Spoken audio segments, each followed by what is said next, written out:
வணக்கம். இன்றைய முக்கிய செய்திகள். 22 ஆண்டுகளுக்கு பிறகு டெல்லியில் பாஜக அதிக இடங்களில் வெற்றி பெற்று ஆட்சி அமைத்ததன் காரணமாக முதல்வரின் பாராளுமன்ற செயலாளர், காமராஜ் நகர் தொகுதி சட்டமன்ற உறுப்பினருமான ஜான்குமார் தலைமையில் புதுச்சேரி மாநிலத்தில் உள்ள மணக்கல் விநாயகர் கோவிலில் தங்கத்தேர் இழுத்து நேர்த்திக்கடன் செய்தார்கள். இந்த விழாவில் சட்டமன்ற உறுப்பினர் கல்யாணசுந்தரம், அங்காளன், சிவசங்கர், ரிச்சர்ட் ஜான்குமார் ஆகியோர் ஜான்குமார் எம்எல்ஏ உடன் சேர்ந்து தங்கத்தேர் இழுத்து வழிபட்டார்கள். இந்த விழாவில் பாஜக நிர்வாகிகள் ஏராளமானோர் கலந்து கொண்டு பக்தர்களுக்கு அன்னதானம் வழங்கினர். சிந்தனை சிற்பி சிங்காரவேலர் பிறந்த நாளை ஒட்டி கடலூர் சாலையில் உள்ள அவரது சிலைக்கு செய்தி மற்றும் விளம்பரத்துறை சார்பாக விழா நடைபெற்றது. முதலமைச்சர் ரங்கசாமி தலைமையில் பொதுப்பணித்துறை அமைச்சர் லட்சுமி நாராயணன், அமைச்சர் சாய் ஜே சரவணகுமார் மற்றும் சட்டமன்ற உறுப்பினர்கள் கலந்து கொண்டு சிங்காரவேலர் சிலைக்கு மாலை அணிவித்து மரியாதை செய்தனர். இந்நிகழ்ச்சியில் மீனர் அமைப்பு நிர்வாகிகள் பலர் கலந்து கொண்டார்கள். புதுச்சேரி வழக்கறிஞர் சங்கம் சார்பில் புதுச்சேரியை சார்ந்த வழக்கறிஞர்கள் 50 ஆண்டு காலம் வழக்கறிஞர் பணியை செய்து வரும் வழக்கறிஞர்களுக்கு பொன் மாணிக்க விழாவும், 25 ஆண்டு காலம் பணியாற்றும் வழக்கறிஞர்களுக்கு வெள்ளி விழாவும் மற்றும் புதிதாக பதவியேற்ற நீதிபதிகளை கௌரவிக்கும் விழா மற்றும் இறந்த வழக்கறிஞர்கள் குடும்பங்களுக்கு நல நீதி வழங்கும் விழா புதுச்சேரி நீதிமன்ற வளாகத்தில் நடைபெற்றது. இந்த விழாவை புதுச்சேரி வழக்கறிஞர் சங்க தலைவர் ரமேஷ் தலைமை தாங்கி நடத்தினர். இந்த விழாவில் முதலமைச்சர் ரங்கசாமி, சட்டத்துறை அமைச்சர் லட்சுமி நாராயணன், சட்டத்துறை செயலர் சத்தியமூர்த்தி, உயர்நீதிமன்ற நீதியரசர் சுப்பிரமணியம், புதுச்சேரி நீதிமன்றத்தின் பொறுப்பு தலைமை நீதிபதி சுமதி கலந்து கொண்டு விழாவை சிறப்பித்தனர். இதில் 40 ஆண்டு மற்றும் 50 ஆண்டு வழக்கறிஞராக பணி செய்து வருபவர்களுக்கு பொன் மணி விழாவும், 25 ஆண்டு காலம் வழக்கறிஞர் பணியாற்றி வரும் வழக்கறிஞர்களுக்கு வெள்ளி விழாவும் நடைபெற்றது. இதில் விழாவில் கலந்து கொண்ட வழக்கறிஞர்களுக்கும் சால்வை அணிவித்து சான்றிதழ்கள் முதலமைச்சர் மற்றும் உயர்நீதிமன்ற நீதியரசர் கரங்களால் வழங்கப்பட்டது. மேலும் புதுச்சேரி புதிய நீதிபதிகளை அறிமுகம் செய்து கௌரவித்தார்கள் மற்றும் இறந்த வழக்கறிஞர்கள் குடும்பங்களுக்கு நல நீதி திட்டங்களும் வழங்கப்பட்டது. இதில் முதலமைச்சர், அமைச்சர், நீதியரசர் வழக்கறிஞர்களின் பல ஆண்டுகால பணிகளை பாராட்டி பேசினர். அதனைத் தொடர்ந்து 25 ஆண்டு காலம் சிறப்பாக பணியாற்றிய புதுச்சேரியின் உயர்நீதிமன்ற அரசு கூடுதல் வழக்கறிஞர் ராமச்சந்திர மூர்த்தி அவர்களுக்கு முதலமைச்சர் ரங்கசாமி மற்றும் உயர்நீதிமன்ற நீதியரசர் சுப்பிரமணியன் அவர்கள் கரங்களால் சால்வை அணிவித்து சான்றிதழ் வழங்கப்பட்டது.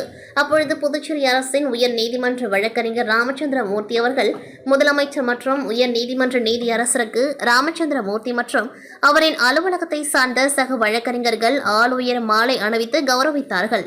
புதுச்சேரிக்கு அரசு பயணமாக இன்று வந்த தேசிய எஸ்சி கமிஷன் சேர்மன் கிஷோர் மக்வனா அவர்களை புதுச்சேரி முன்னாள் பாஜக பட்டியலணி தலைவரும் பட்டியலணி தேசிய செயற்குழு உறுப்பினருமான தமிழ்மாறன் நேரில் சந்தித்து புதுவையில் உள்ள ஆதி திராவிட மக்களின் இடஒதுக்கீடு சம்பந்தமாக கருத்துக்களை தெரிவித்து பாதிக்கப்பட்ட மக்களுக்கு நடவடிக்கை எடுக்க வேண்டும் என்று கடந்த 5 மாதங்களுக்கு முன்பு புதுடில்லியில் தேசிய எஸ்சி கமிஷன் சேர்மன் கிஷோர் மக்வனா அவர்களை சந்தித்து கோரிக்கை மனு அளிக்கப்பட்டதை நினைவுபடுத்தி நடவடிக்கை எடுக்க புதுவை அரசு வற்புறுத்த வேண்டும் என்று கோரிக்கை விடுத்தார்.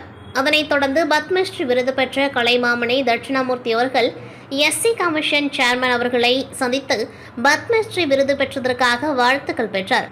அப்பொழுது எஸ்சி கமிஷன் சேர்மன் மேலும் தேசிய பட்டியலணி செயற்குழு உறுப்பினர் தமிழ்மாறனும் ஆதி திராவிடர் மக்களின் நலன் குறித்து பேசினார்கள். புதுச்சேரி லாஸ்பேட்டை குறிஞ்சி நகரில் அமைந்துள்ள அருள்மிகு ஸ்ரீ வலம்புரி ஞான விநாயகர் கோவிலின் ஜீர்ணோத்தாரண அஷ்டபந்தன கும்பாபிஷேக விழா நடைபெற்றது. கடந்த 4ஆம் தேதி முதல் கோபூஜை, தன பூஜை, தானிய பூஜை, மகாலட்சுமி ஹோமம், காப்பு கட்டுதல், கும்ப அலங்காரம், கடம் பிரவேசம் உள்ளிட்ட பல்வேறு நிகழ்வுகளுடன் நடைபெற்றது. இதனிடையே இன்று காலை மங்கள இசையுடன் துவங்கி 6வது கால யாக பூஜைகள், அக்னி காரியம், யாகசாலை பூர்ணாகுதி நடைபெற்றது.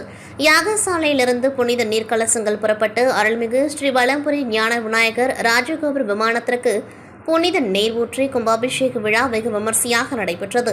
இந்த விழாவில் முன்னாள் சபாநாயகர் சப்தகிரி, BP சிவக்கொழுந்து உள்ளிட்ட ஏராளமான பக்தர்கள் கலந்து கொண்டு சுவாமியை வழிபட்டனர். மேலும் இந்த விழாவில் கோவில் நிர்வாகிகள், ஊர் பொதுமக்கள் என திரளான பக்தர்கள் பலரும் கலந்து கொண்டு விநாயக பெருமானை வழிபட்டு சென்றனர். முன்னாள் சபாநாயகருக்கு ஆலய நிர்வாகம் சார்பில் மாலை அணிவித்து பூரணகும்ப மரியாதை அளிக்கப்பட்டது. மேலும் விழா இனிதே நிறைவு பெற்றது. புதுச்சேரியில் அனைத்து ரேஷன் கார்டுதாரர்களுக்கு இலவச அரிசி வழங்கப்படும் என அரசு அறிவித்தது. அதனைத் தொடர்ந்து புதுச்சேரியில் உள்ள ரேஷன் கடைகளில் இலவச அரிசி வழங்கப்பட்டு வருகின்றது. அதன்படி திருபுவனை சட்டமன்ற தொகுதிக்குட்பட்ட ரேஷன் கடைகளில் இலவச அரிசியை தொகுதியின் சட்டமன்ற உறுப்பினர் அங்காளன் கலந்து கொண்டு விழாவிற்கு தலைமை தாங்கி களித்தீர்த்தால்குப்பம், திருபுவனை சின்னப்பேட், திருவண்டார்கோவில், சிவன்கோவில் பகுதி, திருவண்டார்கோவில், புதுநகர் பகுதி, திருபுவனை பாளையம், மதகடிப்பட்டு, நல்லூர்பேட் பகுதி, ஆண்டியார்பாளையம், குச்சிப்பாளையம் ஆகிய பகுதிகளில் உள்ள ரேஷன் கடைகள் மூலம் பொதுமக்களுக்கு ரேஷன் அரிசி வழங்கி துவக்கி வைத்தார். இந்நிகழ்ச்சியில் ரேஷன் கடை ஊழியர்கள், பொதுமக்கள், கட்சி நிர்வாகிகள், சட்டமன்ற உறுப்பினரின் ஆதரவாளர்கள் என ஏராளமானோர் கலந்து கொண்டார்கள். புதுச்சேரி செட்டிப்பட்டு அருள்மிகு வள்ளி தேவசேனா சமேத திருமுருக பெருமான் ஆலயத்தின் 53ஆம் ஆண்டு தைப்பூச விழா வெகு விமர்சையாக நடைபெற்றது. இதில் திரளான பக்தர்கள் கலந்து கொண்டு அலகு குத்தி ராட்டினம் போல் சுற்றி நேர்த்தி கடன் செலுத்தினார்கள். இந்த ஆலயத்தில் இதய நோய், சிறுநீரகம் பிரச்சினை உள்ளிட்ட பல்வேறு உடல் உபாதை உள்ளவர்களை தரையில் படுக்க வைத்து அவர்கள் மீது உரல் வைத்து அதில் மஞ்சள் போட்டு பெண்கள் உலக்கையால் இடித்து நூதன வழிபாடு நடத்தினர். தொடர்ந்து கோவில் பூசாரியான தேவராஸ் என்பவருக்கு இளநீர், பன்னீர், சந்தனம், மஞ்சள் மற்றும் மிளகாய் பொடியால் அபிஷேகம் செய்து சிறப்பு வழிபாடு செய்தனர். இந்த விழாவில் செட்டிப்பட்டு பகுதி மற்றும் புதுச்சேரியில் இருந்து பல்வேறு கிராமங்களில் இருந்து நூற்றுக்கணக்கான மக்கள் திரளாக கலந்து கொண்டு சுவாமிக்கு நேர்த்தி கடன் செலுத்தினார்கள். புதுச்சேரி செல்லிப்பட்டு கிராமத்தில் பழமையான ஸ்ரீ சீர்செல்வ முருகன் கோவில் உள்ளது. தைப்பூசத்தை முன்னிட்டு புதுச்சேரியிலேயே செல்லிப்பட்டு சீர்செல்வ முருகன் கோவிலில் மட்டுமே ஆண்டுதோறும் தீமிதி உற்சவம் நடப்பது வழக்கமாக உள்ளது. அதன்படி கோவிலில் இன்று 58ஆம் ஆண்டு தைப்பூசத்தை முன்னிட்டு தீமிதி உற்சவம் வெகு விமர்சையாக நடைபெற்றது. ஸ்ரீ செல்வமுருகன் சுவாமி மற்றும் காவடிகளுக்கு சிறப்பு அபிஷேகம் நடைபெற்றது. தொடர்ந்து தைப்பூச தீமிதி காவடி உற்சவம் நடைபெற்றது. இதில் சுற்றுப்பகுதி 30 கிராமங்களை சேர்ந்த ஏராளமான பக்தர்கள் காவடி எடுத்து வந்து தீமிதித்து நேர்த்திக்கடன் செலுத்தினார்கள். உலக நன்மை வேண்டி ஆண்டுதோறும் இந்த தீமிதி திருவிழா நடைபெறுவதாக கூறும் கிராம மக்கள், திருமண வரம், குழந்தை வரம் நிறைவேறும் பக்தர்கள் தங்களது நேர்த்திக் கடனை ஆண்டுதோறும் செலுத்தி வருவதாக கூறுகின்றனர். தீமிதி நிகழ்வுக்கான ஏற்பாடுகளை ஆலய நிர்வாகிகள், பொதுமக்கள் மற்றும் கிராம இளைஞர்கள் செய்திருந்தனர். புதுச்சேரி அடுத்த கூடப்பாக்கம் கிராமத்தில் அமைந்துள்ள அருள்மிகு நீலோத்பாலாம்பிகை உடனுரை நிமிழேஸ்வரர் ஆலயத்தில் அருள் தரும் சுப்பிரமணியருக்கு தைப்பூச திருவிழா நடைபெற்றது. இதில் முருகர் மற்றும் விநாயகர் ஏசி மெக்கானிக் போல் ஜோடிக்கப்பட்டிருந்தனர்.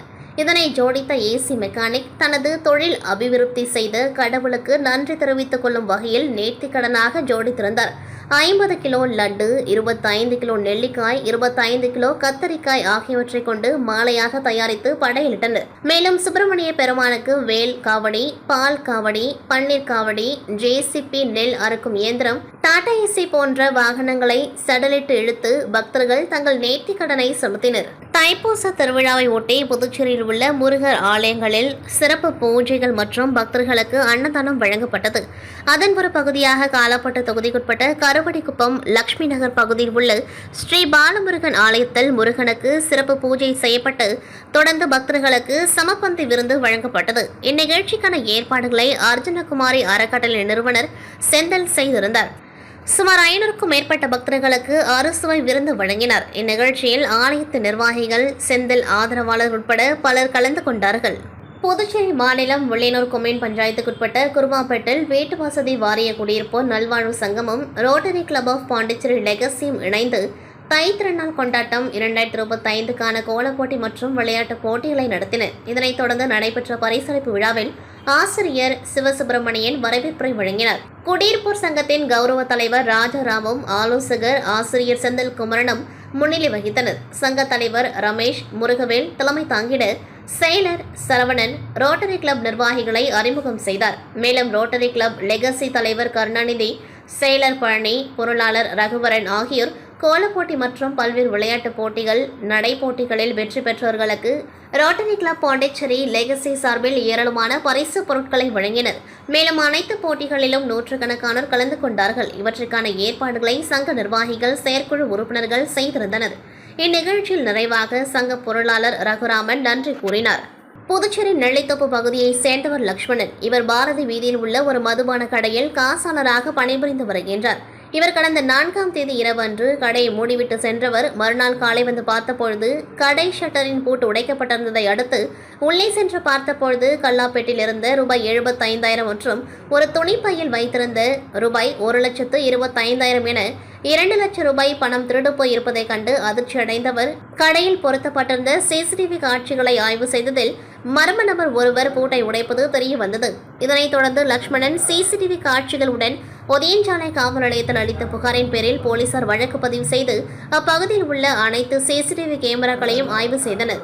அதில் 55 வயது மதிக்கத்தக்க நபர் ஒருவர் மதுபான கடை மூடுவதற்கு முன்பாக தலையில் சிகப்பு தொப்பி அணிந்து கொண்டு அக்கடைக்கு சென்று மதுபானம் வாங்குவது போல் கடையை முழுவதுமாக நோட்டமிட்டுவிட்டு மது வாங்கி செல்வதும், பின்னர் நள்ளிரவு வரை குப்பை தொட்டிகளில் இருந்து பேப்பர் எடுப்போர் போல் கையில் தடி, அழுக்கு சாக்கு பை, தலையில் தொப்பி அணிந்து கொண்டு புதுச்சேரி நகர பகுதிகளில் உள்ள வீதிகளில் சுற்றித் திரிந்துவிட்டு ஆள் நடமாட்டம் குறைந்த பின்பு பாரதி வீதியில் உள்ள அந்த தனியார் மதுபான கடையின் ஷட்டர் பூட்டை உடைத்து உள்ளே சென்று தான் குப்பை எடுக்க வைத்திருந்த சாக்கு பையில் கல்லா மற்றும் அங்கிருந்த பையிலிருந்து ரூபாய் 2 லட்சம் திருடி செல்வது பதிவாகியிருந்ததை அடுத்து அந்த நபரின் சிசிடிவி காட்சிகளை வெளியிட்டு போலீசார் விசாரணை செய்ததில் அவர் தஞ்சாவூரை சேர்ந்த மனோகரன் என தெரியவர தஞ்சாவூரில் இருந்து அவரை கைது செய்து புதுச்சேரி அழைத்து வந்து அவரிடமிருந்து ரூபாய் 1,35,000 ரொக்க பணம், கடை பூட்டை உடைக்க பயன்படுத்திய இரும்பு ராட், சாக்குப்பை, தொப்பி ஆகியவற்றை பறிமுதல் செய்த போலீசார் அவரை நீதிமன்றத்தில் ஆஜர்படுத்தி காலப்பட்டு மத்திய சிறையில் அடைத்தனர்.